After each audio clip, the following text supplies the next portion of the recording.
Innovation is not luck, it's not accidental, it's not a rocket science also, and it's definitely not an art.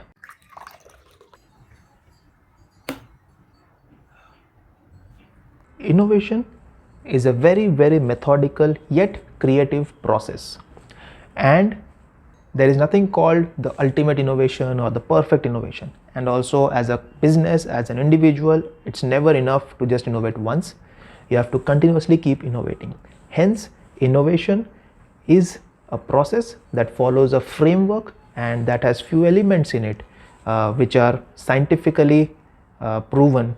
If you follow it, there is high chances that you or your company, your business keeps on innovating year after year. And today I'll be discussing about a framework, or what I call the pillars of innovation. Not the process, but the pillars of innovation. Process we will take up in later because it's a lengthy process. There are mainly 3 pillars of innovation, and whatever idea you have or whatever work you are doing, these 3 pillars must be met for an idea to become an innovation.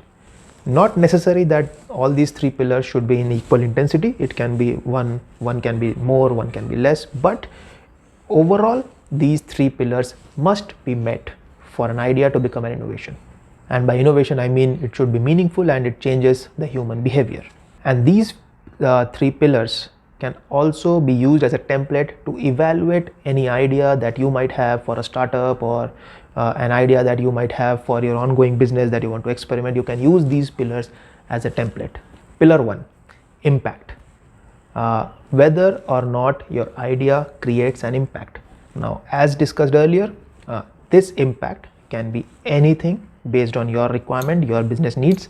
It can be reach, it can be brand value, it can be business impact, it can be sales, it can be cultural impact, environmental impact, any impact. But one of the key pillar is impact, and this is derived from the problem that you are currently facing.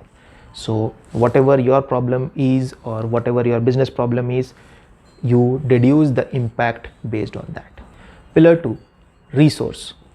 Technology, design, infrastructure, expertise required to develop an idea. Usually big companies have their own R&Ds, their own in-house expertise and they have all the resources. As an individual, you can collaborate with another individual, you can map down your own expertise, you can collaborate with a person who fills the gap. A startup can hire an agency. So in a way, to fill your resource need, you need resource around you to develop a certain idea. Pillar 3, consumer. Does your idea solve a consumer need or a consumer problem, or does it improve your consumer's lifestyle in any way? Basically, it is something that your consumer cares about, and the problem that your consumer may be facing that you want to solve with your idea. And one important point is, when it comes to the problem that you are trying to solve, is to see whether or not the consumer currently has any solution around it. If they have a solution around it, the impact, which is pillar number 1, may get reduced.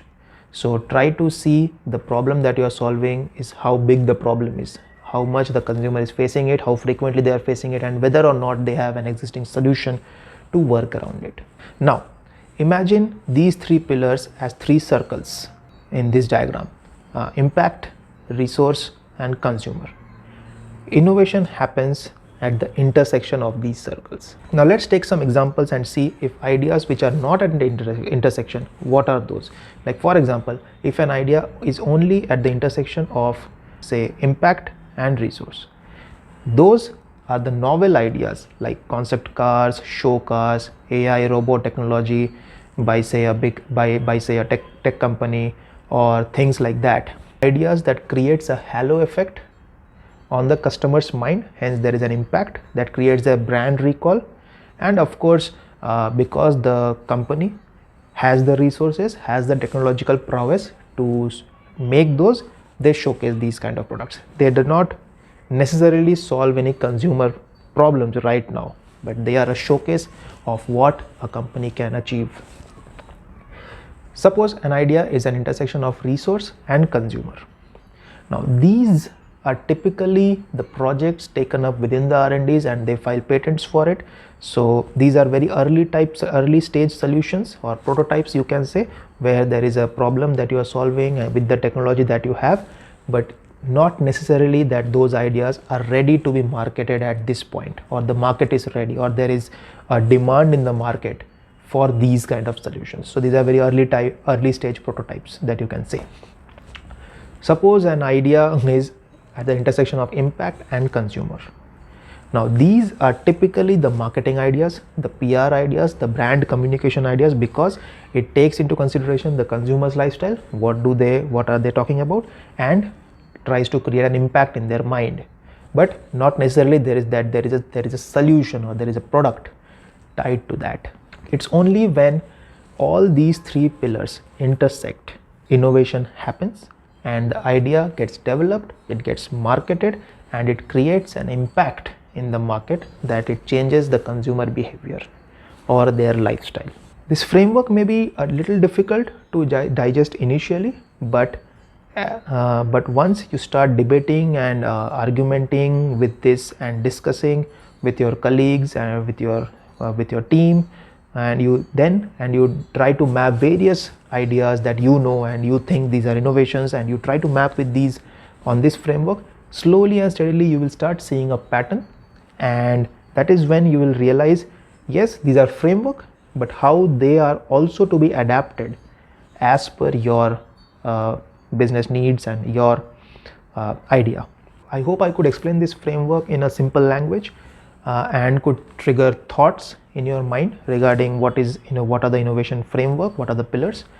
Let me know in comments as usual, DM me, email me what you think, and if you have any further questions on this, I'll be happy to answer. Thanks for joining. Do not innovate while driving. Do not think about these while driving, because this can distract you on the road. My name is Susovan and this is Innovation Shorts. Cheers.